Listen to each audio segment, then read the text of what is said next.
Alright, so let's continue on theorems on kite. So we are now on theorems 10 and 11. So let's read first the theorem 10. All together, ready, go. In a kite, the perpendicular bisector of at least one diagonal is the other diagonal. Okay, so let's start first with that theorem 10. So here's the illustration. We have kite, W-O-R-D, or word.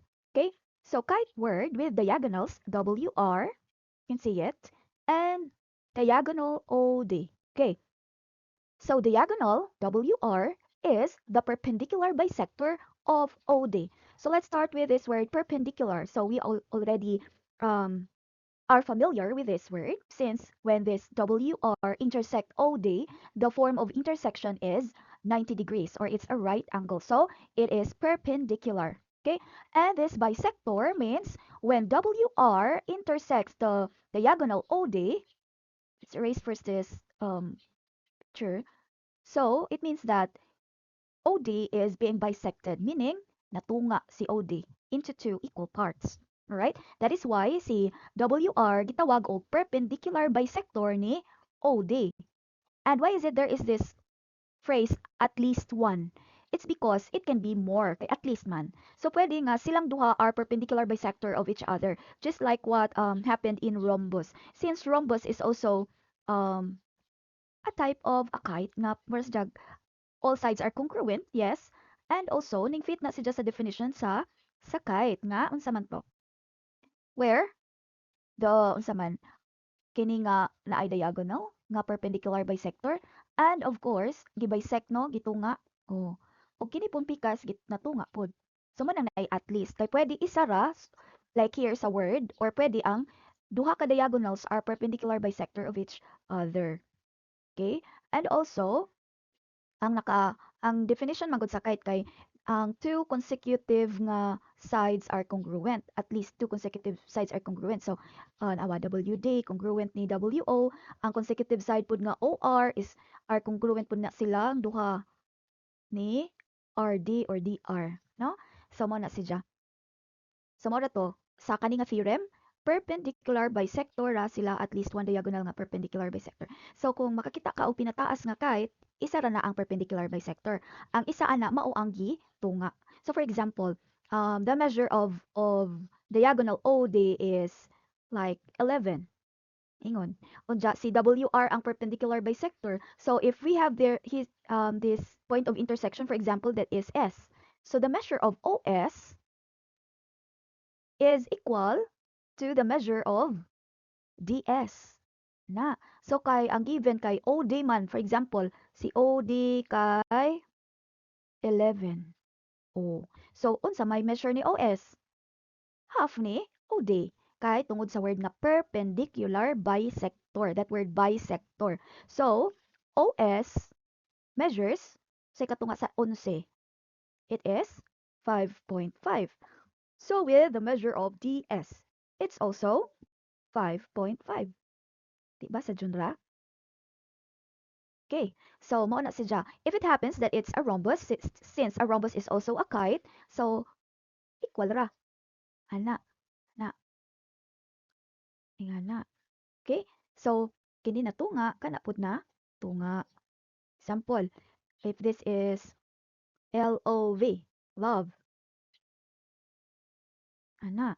So, if the measure, for example, of, we put this R here, lover. So, if ever the measure of LV is, for example, 20, LV is 20, RV is pila? 10. Since natunga. If OE is, for example, OE is 12, ano, not 12, kay, sige, 12. If OE is 12, pila may measure ni OR? Of course, it's 6. And here, RE is also 6. Anara. So let's proceed to the next theorem, the theorem 11. Okay, check na ta dire. Now let's proceed to theorem 11. The area of a kite is half the product of the lengths of its diagonals. So let's have, for example, this a kite O P E R we read this as power, but it's not power because we only focus on these outside vertices. So OPER, where diagonals OE and PR meet at point W. Okay? So, ang giingon ani nga theorem, we are dealing here with the formula to find the area of a kite. So let's interpret this into mathematical statement.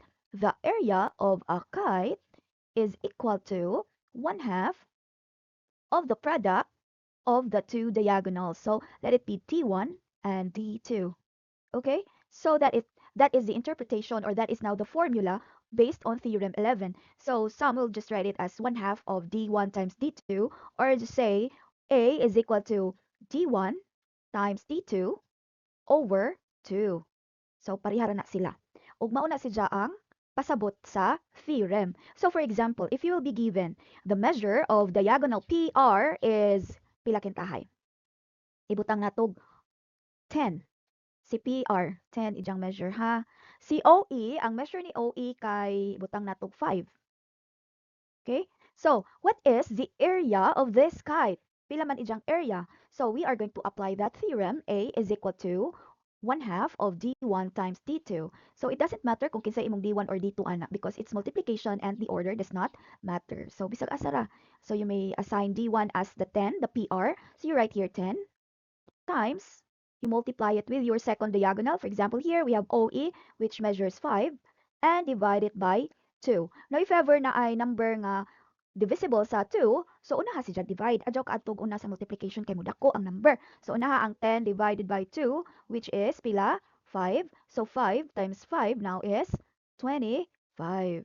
So mo na si ang area ni kite POPERO or OPER. 25. And if there is a given unit, so you will say, like for example, centimeter or meters, you will use that unit and it's squared. So here, kay what my unit, so we'll just say A is equal to 25 square units. So that's it. Okay, so you're going to answer activity 17. This part here, solving problems involving kites. So that makapractice mo sa problems on how to find or to solve kites, and then tomorrow we are going to check na naman ko ugma, so mag-check na ta. Okay? So that's all. Thank you and goodbye.